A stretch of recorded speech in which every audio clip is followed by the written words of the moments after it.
নমস্কাৰ নমস্কাৰ স্যাৰ আপোনাৰ শুভ নামটো মোৰ নাম ৰেৰু বসুমতাৰী আপুনি ক'ৰ পৰা আহিছে মই শোণিতপুৰ ডিস্ট্ৰিক্ট অসম ৰাজ্যৰ পৰা আহিছো আপুনি সন্ত ৰামপাল গুৰুমাজৰ পৰা নাম দীক্ষা কেতিয়া লৈছিল মই 6 অক্টোবৰ 2020 ত লৈছিলো তেখেতৰ পৰা নাম দীক্ষা লোৱাৰ আগতে আপুনি অন্য কিবা ভক্তি সাধনা কৰিছিল নে হয় মই যোনটো আমাৰ হিন্দু সমাজত চলি আহা মই মোৰ মা ঘৰত বাথৌ আছিলে মই বাথৌ ভক্তি কৰিছিলো তাৰ পিছত এনেকাই মানে মা দেউতাই যেনেকা ভক্তি কৰি আহিছে ময়ো এনেকাই কৰিছিলো যেনেকা আমাৰ বড়ো সমাজত বাথৌত মঙ্গলবাৰ আৰু বৃহস্পতিবাৰ দিনা আৰজ লোৱা হয় ৰাতিপুৱা এনেকা 10টা বজাৰ পৰা যাই কিনে এনেকা আমাৰ বড়ো সমাজৰ খাম চিফুং আছে এইবিলাক লৈ এনেকা আৰজ গোৱা হয় মানে ভগৱানক মাতে আৰু মানে এইবিলাক কৰা হৈছিল তাৰ পিছত বিয়া হৈ আহি মই আমাৰ হাজবেণ্ডৰ ঘৰত হেতে বিষ্ণু শৰণীয়া মোকো আহি কিনে এক সপ্তাহমান থাকি মোক এনেকা শৰণ লোৱাই দিলে বিষ্ণু শৰণ তাৰ পিছত মই হাজবেণ্ডৰ ঘৰত আহি বিষ্ণু ভক্ত হৈ গল আৰু বিষ্ণু ভগৱানক ভক্তি কৰিছিলে আপুনি যেটো জনালে যে আপুনি আমাৰ হিন্দু সমাজত প্ৰচলিত পৰম্পৰাগত যিবিলাক ভক্তি সাধনা আপুনি আপোনাৰ বড়ো সম্প্ৰদায়ৰ যিবিলাক ভক্তি সাধনা সেই আটাইবিলাক কৰি আছিলে তেনে ক্ষেত্ৰত আপুনি সন্ত ৰামপাল গুৰুমাজৰ শৰণলৈ কিয় আহিব লগা হ'ল মই এটো ইফালে বড়ো সমাজত বাথৌ মানিলে আৰু ইফালে মোৰ হাজবেণ্ডৰ ঘৰত আহি বিষ্ণু ভগৱানক পূজা কৰিলে তাৰ পিছত এইবিলাক ভক্তি কৰিও মই একো সুখ নাপালে বহুত দুখ হৈ গল মোৰ জীৱনত এনেকা মানে বিয়া হৈ আহি শাশুৰ লগত হাই কাজিয়া হৈ গল আৰু ইফালে শৰীৰৰ ইমান বিষ বিয়াদি কঁকাল বিষ ভৰি বিষ এনেকা হৈ গল এনেকাই মানে জীৱনটো নৰক হৈ গল মোৰ এনেকা দুখ মানে কি কৰিম ভগৱানক বিচাৰিলেও পোৱা নাই এনেকা ভক্তি কৰিলেও ৰাতিপুৱাই উঠি কিনে গা পা ধুই কিনে আমাৰ নামঘৰটো নাছিলে সেই টাইমতো মানে আমাৰ শাশুৰে শিৱ ভক্ত আছিলে আৰু আমি মোৰ হাজবেণ্ড আৰু মই বিষ্ণু ভক্ত আছিলে ঘৰতে মানে দুটা নামঘৰ হ'ব তেনেকাই মই আমি আমাৰ হাজবেণ্ড আৰু মই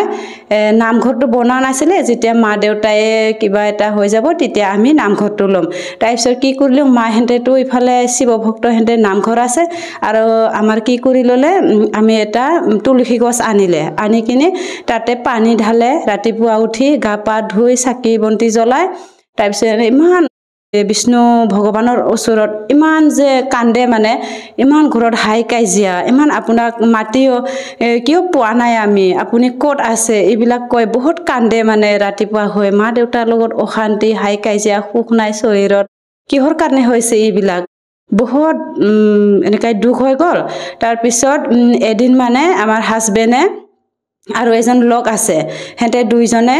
মামা পায় এনেকৈ ভকত মানে এতিয়া বিষ্ণু ভকত তাৰ পিছত গাঁৱে মানুহবিলাক মাতে হেঁতক গীতা ভাগৱত পঢ়িব তাৰ কাৰণে হেঁতে অলপ গীতা ভাগৱতৰ বহুতখিনি কথা ৰাখে মানে তেনেকায়ে যাই কিনে হেঁতে দুটাই মানে ইউটিউবত পালে বোলে এদিন সন্ত ৰামপালজী মহাৰাজে কৈ আছে মানে গীতা ভাগৱতত মানে এনেকা প্ৰমাণিত কৰি দেখাই আছে কেনেকা ভক্তি কৰিব লাগে গীতাত শাস্ত্ৰ অনুকূল এইটো দেখাই আছে এইটো চাই আহি কিনে আমাৰ হাজবেণ্ডে মোক কৈছে এইটো চাচোন চং ইয়াত মানে গীতা ভাগৱতৰ কিবা এটা মূল্যৱান কথা কৈ আছে আমি যোনটো কৰিছি এইটো হোৱা নাই নেকি এইটো অলপ ভালকে চাচোন কৈ কিনে মোক এইটো সন্ত ৰামপালজী মহাৰাজৰ সৎসংটো হি মানে ইউটিউবত লগাই থৈ গল তেতিয়া সন্ত ৰামপালজী মহাৰাজ গুৰুদেৱে কৈ আছে এইটো যোনটো কলি যুগত লাষ্টত যে হ'ব কৈছে কোনোবা এজন ৰাজা আহিব মানুহবিলাক কাটিব এনেকা কৈ আছে মানে আৰু মানুহবিলাক চাপৰ হ'ব পুৰা মাটি ডুবি যাব পানী আহিব ওপৰ এইবিলাক কৈ আছে আৰে বাবা এইটো কি কৈ আছে সি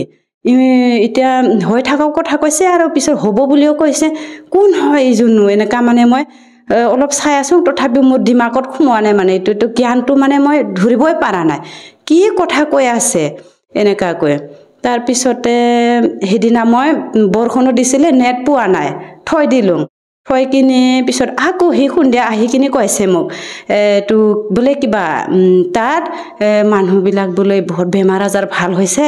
ঘৰত হাই কাজিয়াও ভাল হৈছে ভূত প্ৰেত বাধাও ভাল হৈছে বোলে আমাৰতো বহুত ঘৰত হাই কাজিয়া বেমাৰ আজাৰ হৈ আছে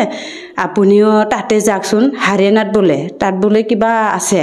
এনেকা কৈছে তেতিয়া মই কৈছো এনেকা হলেতো ভালে এনেকা কৈ কিনি তাৰপিছত কথাটো পাতি থাকিলো আমি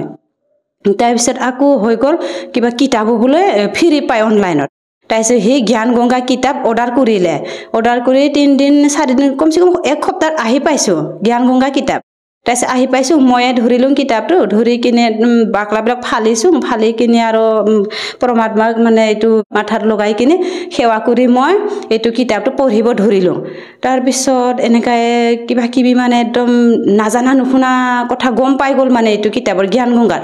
এইবিলাক যে কথা আমি আগত যোনটো ভক্তি কৰিছিলে বাথত বা বিষ্ণুত এইবিলাক পোৱাই নাই এদিন তাৰ কাৰণে ইয়াত বহুতখিনি জানিব লগা জ্ঞান আছে মই ভালকে চাব লাগে কৈ কিনে আধা পঢ়ি থৈ দিলো খুন্দিয়া হৈ গ'ল ভাত বনাব লাগে বুলিকে হিদিনা থৈ দিলে থৈ কিনে আকৌ এনেকাই খুন্দিয়া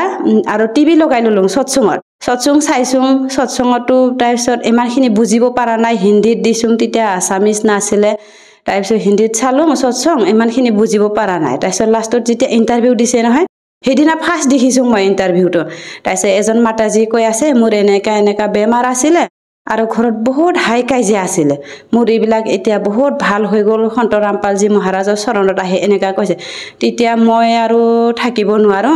আমি সন্ত ৰামপালজী মহাৰাজৰ চৰণত যাই সোনকালে নাম ল'ব লাগিব তাৰপিছত মই কি কৰিলো আমিতো দুখীয়া মানুহ হয় টকা পইচা নাই তাৰপিছত বন্ধন গোটত গ'ল যাই কিনি মই ৭০,০০০ পইচা উঠাই কিনি তাৰপিছত এটা ৰুম ঘৰটো প্লাষ্টাৰ কৰি আৰু আধাখিনি পইচাটো লৈ আমি শনিবাৰ দিনত ৰাতি ৯টা বজাত নাইট ছুপাৰত উঠি ডিব্ৰুগড় নাহৰকটীয়া নামদানত নাম দীক্ষা ললো সন্ত ৰামপালজী মহাৰাজৰ পৰা যিহেতু আপুনি সন্ত ৰামপাল গুৰুমাজৰ সৎসং শুনি আৰু লগতে তেখেতৰ জ্ঞান গংগা নামৰ পুথিখন অধ্যয়ন কৰি জ্ঞান বুজি আপোনালোকে তেখেতৰ পৰা নাম দীক্ষা লৈ ভক্তি সাধনা কৰি আছে আৰু আমি বিভিন্ন ছ'চিয়েল মিডিয়া প্লেটফৰ্মত আপোনালোকৰ গুৰু সন্ত ৰামপাল গুৰুমাজৰ ভক্তসকলৰ যেতিয়া অনুভৱ শুনো তেওঁলোকে মত ব্যক্ত কৰে যে বিভিন্ন প্ৰকাৰে লাভ পোৱা বুলি আপুনি তেখেতৰ পৰা নাম দীক্ষা লোৱাৰ পিছত কেনে ধৰণৰ লাভ পাইছে হয় মই সন্ত ৰামপালজী মহাৰাজৰ নাম দীক্ষা লৈ এইটো লাভ পালে মানুহজনটো মেইন উদ্দেশ্য পৰমাত্মা প্ৰাপ্তি কৰা মই এইটো পালো আৰু যোনটো আমাৰ ঘৰত চাচাচুৰ লগত হাই কাজিয়া আমি এটা ঘৰতে এটা চোতালতে দুটা পাকঘৰ বনাব লগা হৈ গ'ল মানে তাৰ লগত জাওজালি নিচিনাহে হৈ গ'ল মানে দুটা হৈ গ'ল এটা ঘৰতে দুটা পাকঘৰ এনেকা হৈ গ'ল তাৰপিছত হাই কাজিয়া আৰু পিছত এতিয়া গুৰুজীৰ দয়াত সন্ত ৰামপালজী মহাৰাজৰ দয়াত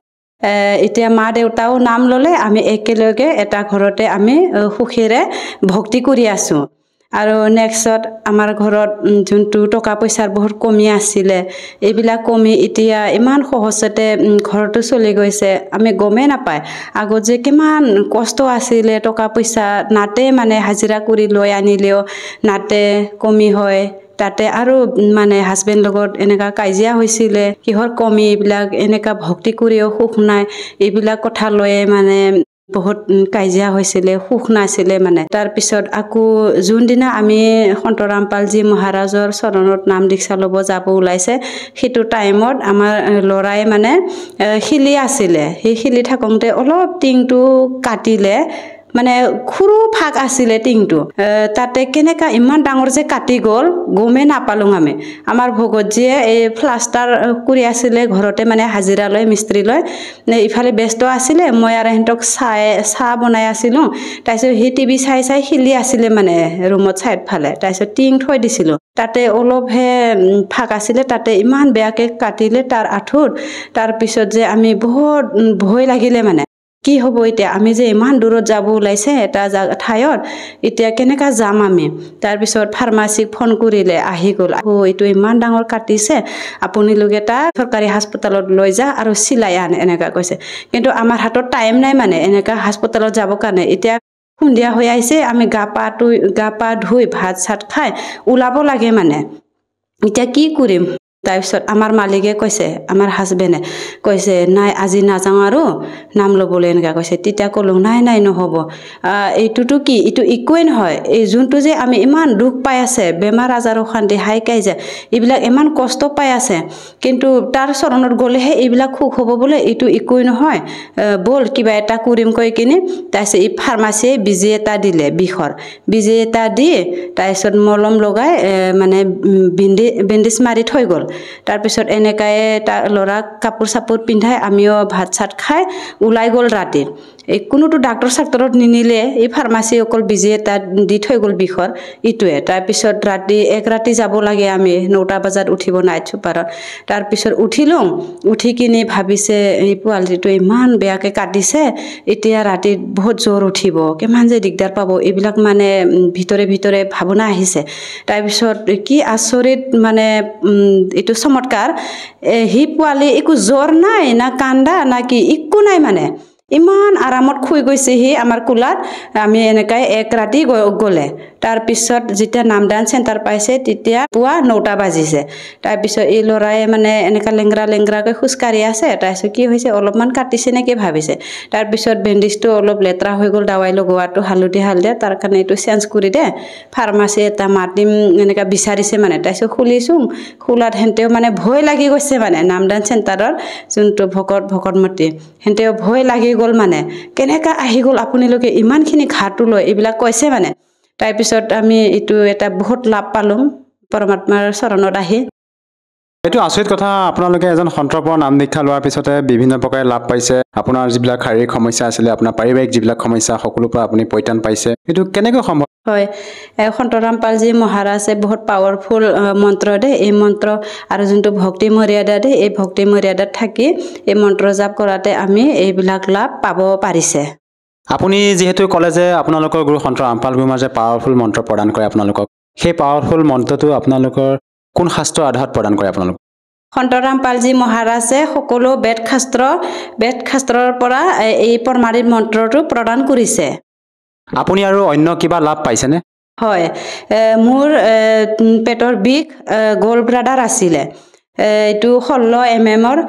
ডাক্তৰ তাত যাই কিনে অপাৰেশ্যন কৰিলোঁ তাৰপিছত এনেকৈ 2 বছৰ 3 বছৰৰ পিছত আকৌ হৈ গ'ল মোৰ এইটো পেট বিষটো যেতিয়া সন্তৰামপালজী মহাৰাজকো তেতিয়া সৎসংটো পাই আছোঁ তেতিয়া এই ইণ্টাৰভিউৰ শুনিলোঁ যে এইবিলাক বেমাৰ ভাল হয় তাৰ কাৰণে মই বহুত জোৰ লগাই দিলোঁ আৰু সন্তৰামপালজী মহাৰাজৰ চৰণৰ সোনকালে গ'ল তাৰ কাৰণে মই এইটো এতিয়া মোৰ এই পেট বিষ পাথৰবিলাকো নাইকিয়া হৈ গ'ল এতিয়া বহুত সুখত আছোঁ মানে মই আৰু আপুনি ডক্টৰ চিকিৎসা কৰিছিল নে আপুনি যি পাথৰৰ কথা ক'লে পেটত যি বা গোল্ড ব্লাডাৰ যি হৈ পাথৰৰ কথা কৈছে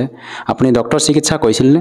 হয় কৰিছিলোঁ অপাৰেশ্যনো হৈ গ'ল এইটো 16 mm পাথৰ ওলাইছিলে এতিয়া আমি শাস্ত্ৰ মতে ভক্তি কৰিব লাগিব শাস্ত্ৰ বিৰুদ্ধ ভক্তি কৰিলে আমি একো লাভ নাপায় এতিয়া সন্তৰামপালজী মহাৰাজে শাস্ত্ৰ অনুকূল ভক্তি দিয়া আছে এই সন্তৰামপালজী মহাৰাজৰ নাম দীক্ষা লৈ এই ভক্তিটো কৰি মই বহুত ধৰণত লাভ পাইছোঁ এতিয়া ক'ব গ'লে ঘৰত অশান্তি আছিলে শাশুৰ লগত হাই কাজিয়া আছিলে আৰু মোৰ যোনটো শৰীৰৰ কঁকালৰ বিষ আছিলে ভৰি বিষ আছিলে ৰাতিপুৱা উঠি এনেকা ল'ৰা এজন আছে তাক পিঠিত বান্ধি মানে চোতাল সাৰিব খোজে নোৱাৰে এনেকা বিষ হয় তাৰপিছত এইটো ভাল হৈ গ'ল আকৌ ইফালে টকা পইচাৰ বহুত কমি আছিলে এইটো এতিয়া গুৰুজীৰ দয়াত সন্তৰামপালজী মহাৰাজৰ দয়াত এতিয়া এইবিলাক কমিও বহুত মানে ভাল হৈ গ'ল আপোনাৰ পৰা আমি আৰু এটা কথা জানিব বিচাৰিছোঁ আমি বিভিন্ন ছ'চিয়েল মিডিয়া প্লেটফৰ্মত আপোনালোকৰ গুৰু সন্ত ৰামপাল গুৰু মহাৰাজৰ যেতিয়া ভক্তসকলৰ অনুভৱ শুনো তেওঁলোকে কয় যে সন্ত ৰামপাল গুৰু মহাৰাজে যৌতুকমুক্ত বিবাহ আয়োজন কৰে তেখেতৰ সতলোক আশ্ৰমত আৰু বিভিন্ন ছ'চিয়েল মিডিয়া প্লেটফৰ্মত আমি দেখিবলৈ পাইছোঁ এগৰাকী মহিলা হিচাপে আপুনি কি ক'ব বিচাৰে সঁচাকৈ সন্ত ৰামপাল গুৰু মহাৰাজে সকলো আশ্ৰমতে যৌতুকমুক্ত বিবাহ আয়োজন কৰেনে হয় যৌতুক ক'লেতো এতিয়া যাৰ ঘৰত ছোৱালী জন্ম লৈছে তেতিয়াই মা দেউতাৰ মাথাত এটা চিন্তা বোজা আহি যায় যেতিয়া ছোৱালী জন্ম ল'লে তাকতো বিয়া দিয়া টাইমত যৌতুক দিব লাগিব তাৰ কাৰণে যৌতুকৰ কাৰণে মা বাপেকে ইমান যে মানে ইফালে ইফালে কিবা কিবি বেপাৰ বিজনেছ বা চাকৰি কৰি ধন গোটাই থাকে মানে যৌতুকৰ কাৰণে এইটো ভাবিয়ে মানে এটা চিন্তাটো সোমায়ে গ'ল এইবিলাক সমাজৰ বহুত মানে কুৰীতি হয় যোনটো চৰকাৰো বন্ধ কৰিব নোৱাৰে এইটো এতিয়া আমাৰ সন্তৰামপাল যি গুৰু মহাৰাজে এইটো সমাজৰ পৰা তাৰ খিপাটোৱে মানে উঘালি পেলাইছে এতিয়া তাত কোনো ধৰণৰ টকা পইচা লেনদেন নকৰে নেকি নাই আমাৰ সন্তৰামপালজী মহাৰাজৰ চৰণত যোনে নাম দীক্ষা ল'ব তাত বিয়া হ'লে কোনো যৌতুক দিয়া লোৱা এইবিলাক নাই নিদে এইবিলাক আৰু যিসকল দৰ্শকে আজি আপোনাক টিভি স্ক্ৰীনত প্ৰত্যক্ষ কৰি আছে সেইসকলক আপুনি কি বাৰ্তা দিব বিচাৰে যাতে তেওঁলোকে আপোনাৰ দৰে উপকৃত হ'ব পাৰে হয় মইনো কি বাৰ্তা দিম মই আগত যেনেকা ভক্তি কৰিছিলোঁ বিষ্ণু ভক্ত আছিলে ভক্তি কৰিও দিন ৰাত ভগৱানক পূজা কৰিও মানে একো লাভ নাপালে বেছিহে বেমাৰ আজাৰ বা টকা পইচাৰ কমিত ভুগি গ'ল আৰু ইফালে ঘৰত শাশুৰ লগত হাই কাজিয়াত ভুগি গ'ল বহুত দুখ নৰক হৈ গ'ল আজি সন্তৰামপালজী মহাৰাজৰ চৰণত আহি নাম লৈ মই এনেকা সুখত আছোঁ যে কোনো টকা পইচাৰ কমি নাই মোৰ দেহাত এনেকা বিষ ব্যাধি নাই বহুত সুখত আছোঁ এইবিলাক লাভ পাইছোঁ আপোনালোকেও সন্তৰামপালজী মহাৰাজৰ চৰণত আহক আৰু এই লাভটো আপোনালোকেও পাব পাৰিব যদিহে কোনো লোকে সন্ত ৰামপাল গুৰু মহাৰাজৰ পৰা নাম দীক্ষা ল'ব বিচাৰে সহজভাৱে কেনেকৈ ল'ব পাৰিব হয় সন্তৰামপালজী মহাৰাজৰ পৰা নাম দীক্ষা ল'বলৈ বহুত সহজ আজিকালি যুগত মানুহৰ হাতে হাতে মোবাইল সোশ্যাল মিডিয়া প্লেটফৰ্মত যায় ইউটিউব ফেচবুক ইনষ্টাগ্ৰাম টুইটাৰ তাত সাৰ্চ কৰিবি সন্তৰামপালজী মহাৰাজৰ সৎসং আৰু সৎসঙৰ তলত নাম্বাৰ দিয়া থাকে এইটো নাম্বাৰটো যোগাযোগ কৰি আপোনালোকে সহজতে নাম দীক্ষা ল'ব পাৰিব ধন্যবাদ থাকিল সৎ সাহেব